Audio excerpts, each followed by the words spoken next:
Ézéchiel, chapitre 45.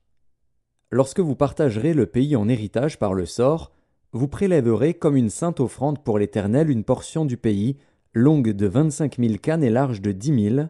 Elle sera sainte dans toute son étendue. De cette portion vous prendrez pour le sanctuaire 500 cannes sur 500 en carré, et 50 coudées pour un espace libre tout autour. Sur cette étendue de 25 000 cannes en longueur et 10 000 en largeur, tu mesureras un emplacement pour le sanctuaire, pour le lieu très saint. C'est la portion sainte du pays. Elle appartiendra aux sacrificateurs qui font le service du sanctuaire, qui s'approchent de l'Éternel pour le servir. C'est là que seront leurs maisons, et ce sera un sanctuaire pour le sanctuaire. 25 000 cannes en longueur et 10 000 en largeur formeront la propriété des Lévites, serviteurs de la maison, avec 20 chambres. Comme propriété de la ville, vous destinerez 5 000 cannes en largeur et 25 000 en longueur, parallèlement à la portion sainte prélevée. Ce sera pour toute la maison d'Israël.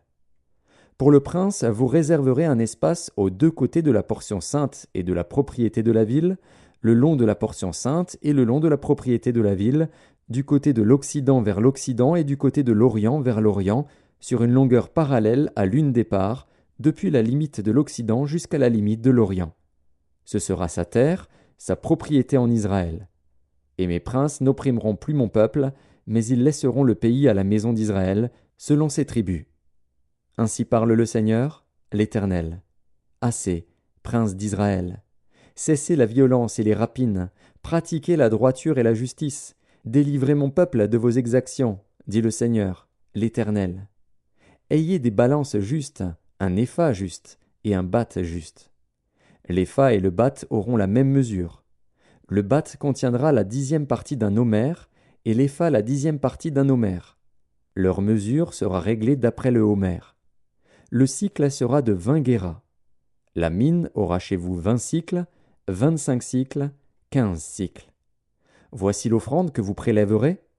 La 6e partie d'un épha sur un homère de froment, et la 6e partie d'un épha sur un homère d'orge. Ce que vous devrez pour l'huile, pour un bath d'huile, sera la 10e partie d'un bath sur un corps, qui est égal à un homère de 10 baths, car 10 baths font un homère. Une brebis sur un troupeau de 200 dans les gras pâturages d'Israël sera donnée pour l'offrande, l'holocauste et le sacrifice d'action de grâce, afin de servir de victime expiatoire, dit le Seigneur, l'Éternel. Tout le peuple du pays devra prélever cette offrande pour le prince d'Israël. Le prince sera chargé des holocaustes, des offrandes et des libations, aux fêtes, aux nouvelles lunes, aux sabbats, à toutes les solennités de la maison d'Israël. Il offrira le sacrifice expiatoire, l'offrande, l'holocauste et le sacrifice d'action de grâce en expiation pour la maison d'Israël. Ainsi parle le Seigneur, l'Éternel.